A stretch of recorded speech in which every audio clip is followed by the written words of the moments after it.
하나님의 위로에서 형통이 나온다라는 제목으로 하나님 말씀 증거하도록 하겠습니다.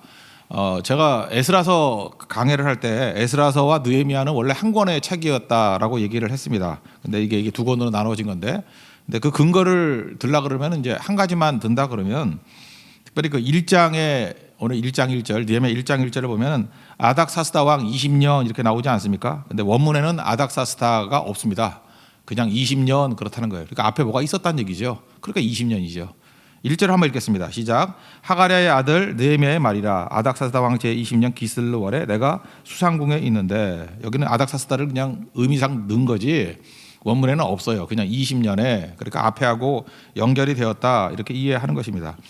기슬르월은 우리 에스라서 그 회개할 때 10장에서 막 회개할 때 막 큰 비가 내릴 때 사람들 모여가지고 회개하고 자pon했던 거 회개하는 장면 나왔죠. 그때 거기는 아홉째 달 그러지 않습니까? 아홉째 달, 그게 키슬레브라고 제가 설명했죠. 잘 모른다고. 키슬레브, 그걸 한국의 말로 번역할 때는 기슬르라고 번역한 거예요. 기슬르. 이게 아홉 번째 달입니다. 기슬르, 기슬레브. 그게 참 묘해요. 그러니까 이스라엘에서 제일 날씨 안 좋을 때가, 그러니까 우리 식으로 하면 11월, 12월이거든요. 기슬르, 기슬레브. 그때에 날씨도 안 좋은데 회개할 일이 제일 많았던 것 같아요. 애통하는 거. 그러니까 뭐 겨울비는 내리고 마음은 우울하고, 그때 하나님 앞에 애통하면서 기도하는 거. 그래서 특별히 이렇게 분위기가 그런 거예요. 환경도 안 좋고, 그리고 우울한 마음, 애통하는 마음으로 기도하는 그 분위기, 이제 그런 것들을 묘사할 때 이제 기슬르, 키슬레브 이렇게 얘기를 합니다. 그래서 이스라엘의 9월의 의미는 큰 비가 오는 아주 기분 안 좋은 그 찝찝한 날씨였다. 뭐 그런 상황을 이해했으면 좋겠습니다. 그럼 뭐 이해가 되겠죠. 이게 돌아올 때 1차 귀환이 수룹바벨이라 그랬죠. 그리고 2차 귀환이 에스라, 3차가 느헤미야. 1차는 성전을 짓는 거, 2차는 거기 예배의 회복을 위한 거, 3차는 성벽을 재건하는 거. 그래서 제가 평생 두 번째 쓴 책이 무너진 성벽을 재건하라. 그래서 이게 느헤미야 강의였는데, 무너진 성벽을 재건하라. 그 제목이 그런 거였어요. 근데 딴 건 모르지만 그 2차 귀환하고 3차 귀환의 시간 차이는 명확히 알 수 있습니다. 13년 차이예요. 어떻게 할 수 있냐면은 에스라서 외우기 쉬워요. 7장 7절이에요. 7장 7절을 보면 뭐 찾진 않겠어요. 거기 보면은 이렇게 나옵니다. 그 아닥사스다 왕 7년에, 그러니까 7장 7절에 아닥사스다 왕 7년이 나와요. 그리고 지금은 몇 년입니까? 아닥사스다 왕 20년.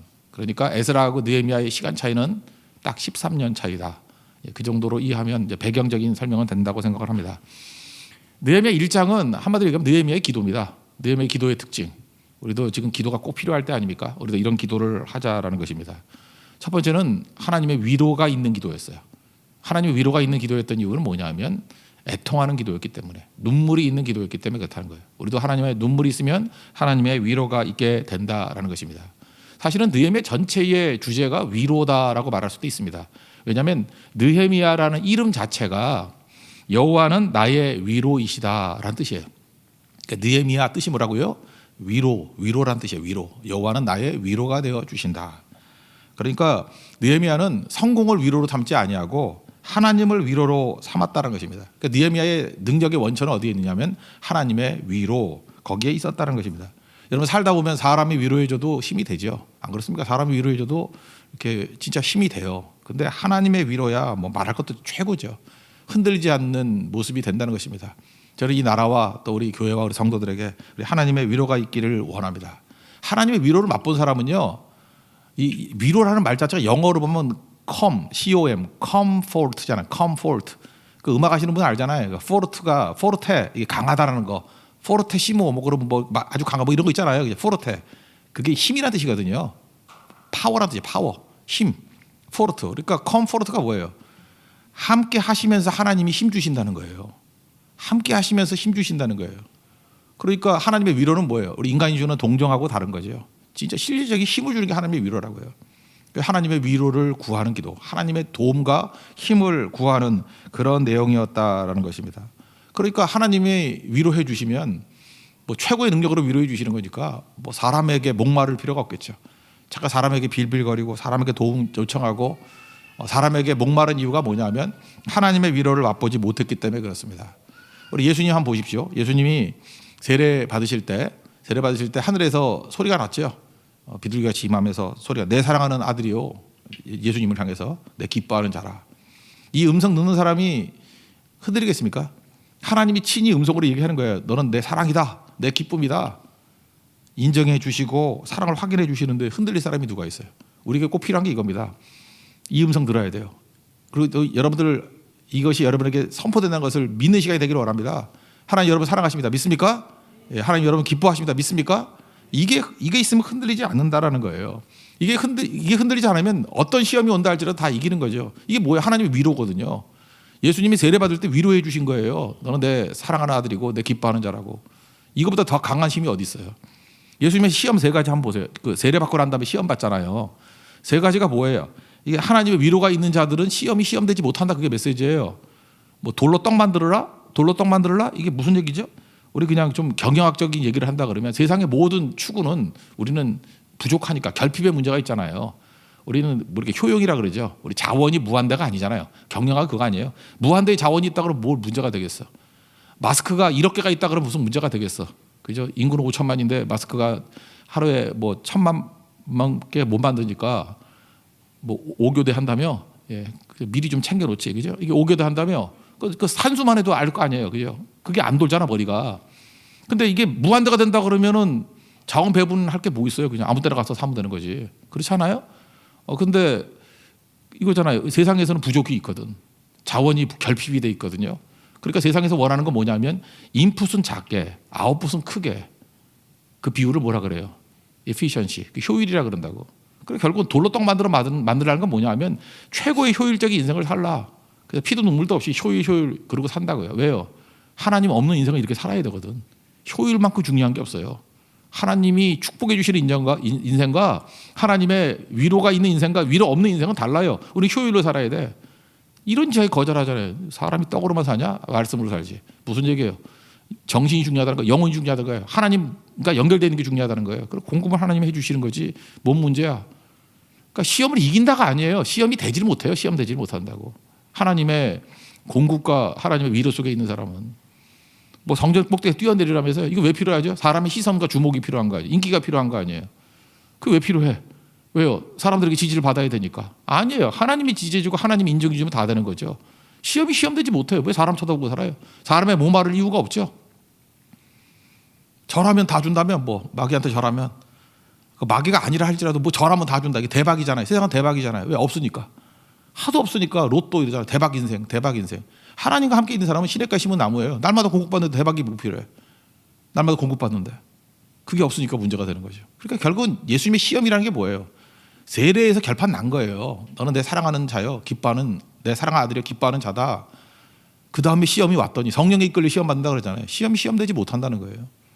그러니까 시험 이기자라고 이를 악물고 구호 외치는 게 아니고 하나님의 위로의 존재가 되는 거예요. 느헤미야, 여호와는 나의 위로시다.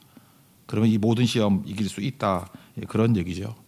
그 특별히 이 사람이 위로를 크게 받았던 이유가 뭐냐면 1절부터 4절까지 내용을 보면은 소식 듣고 성문이 불타고 뭐 예루살렘이 난장판이 돼 있다.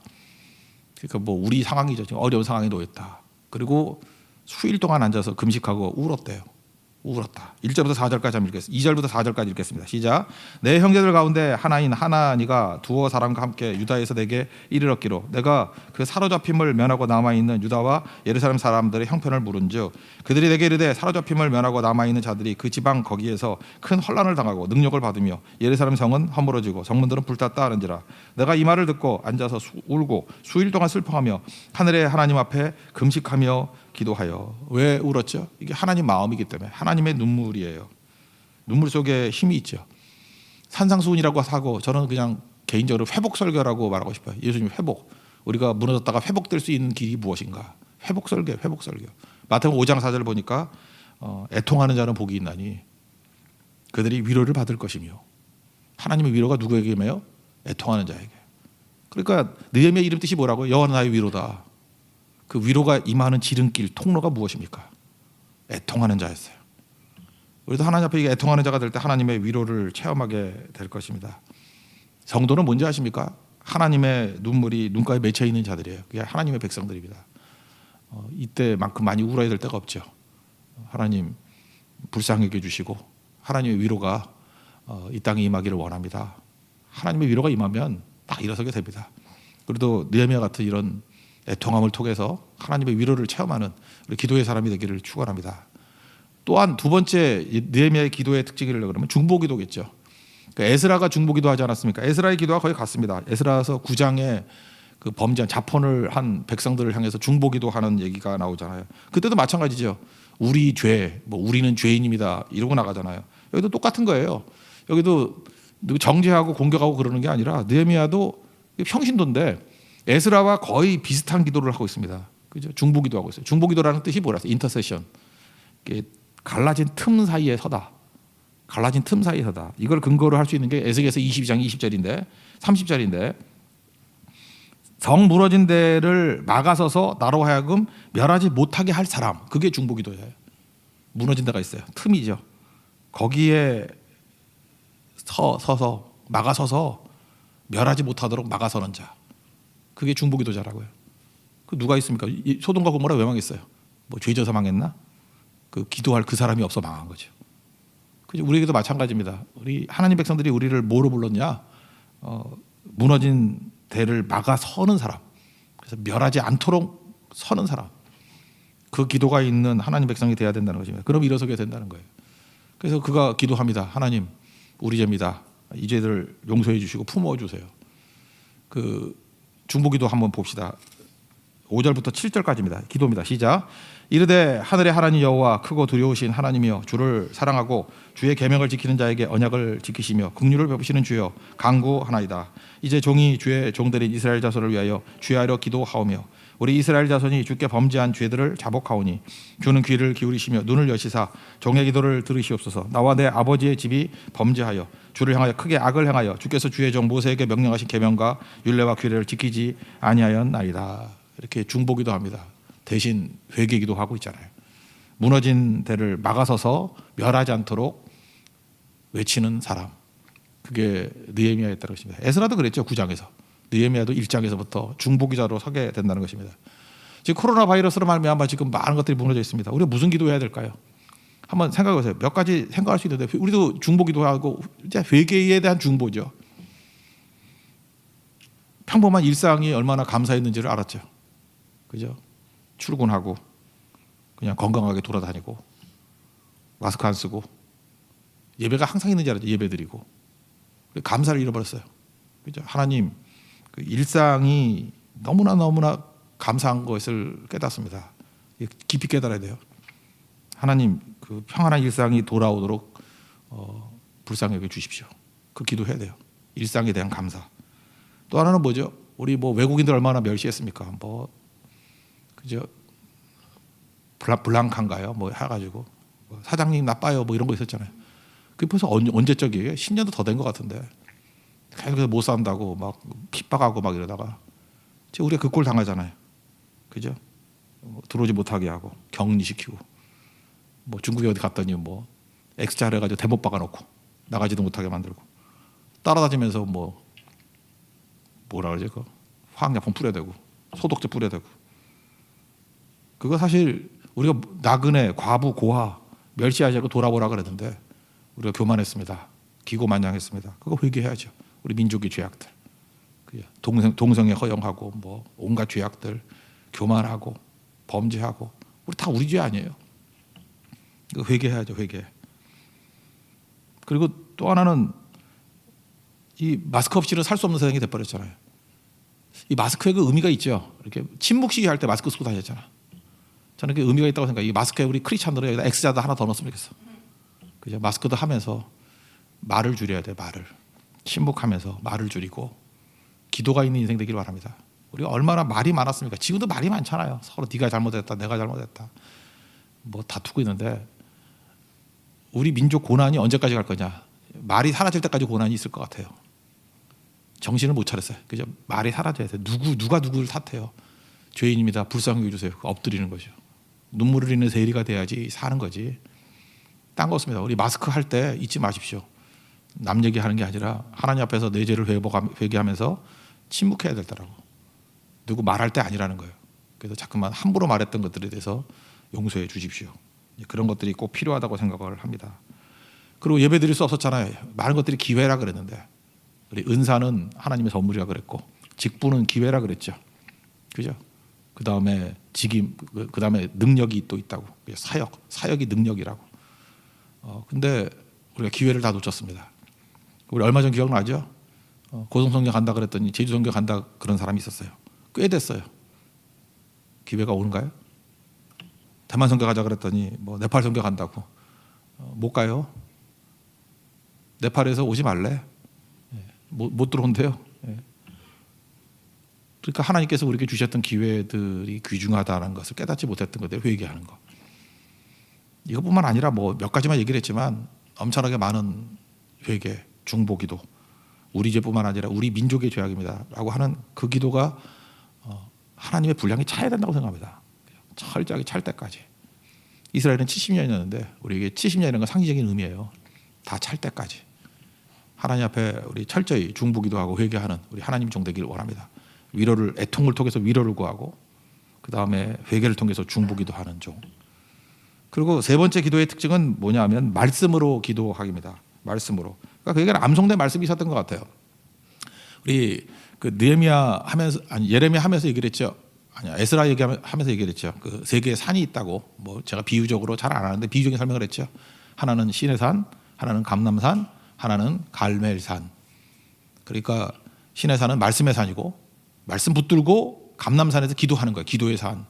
그리고 하나님께서 내게 비전을 보여주시고 사명을 보여주실 때 갈멜산에서 능력받아서 그 일을 감당하는 거. 제가 볼 때 느헤미야가 그 패턴으로 기도했던 것 같아요. 먼저 보면요, 8절과 9절에 하나님의 과거에 암송된 말씀을 놓고 지금 기도하고 있습니다. 그럼 다 같이 읽겠습니다. 8절 9절 시작. 옛적에 주께서 주의 종 모세에게 명령하여 이르시되 만일 너희가 범죄하면 내가 너희를 여러 나라 가운데 흩을 것이요 만일 내게로 돌아와 내 계명을 지켜 행하면 너희 쫓긴 자가 하늘 끝에 있을지라도 내가 거기서부터 그들을 모아 내 이름을 두려고 택한 곳에 돌아오게 하리라 하신 말씀을 이제 청하건대 기억하옵소서. 이게 어디 나오는 말씀인지 알아요?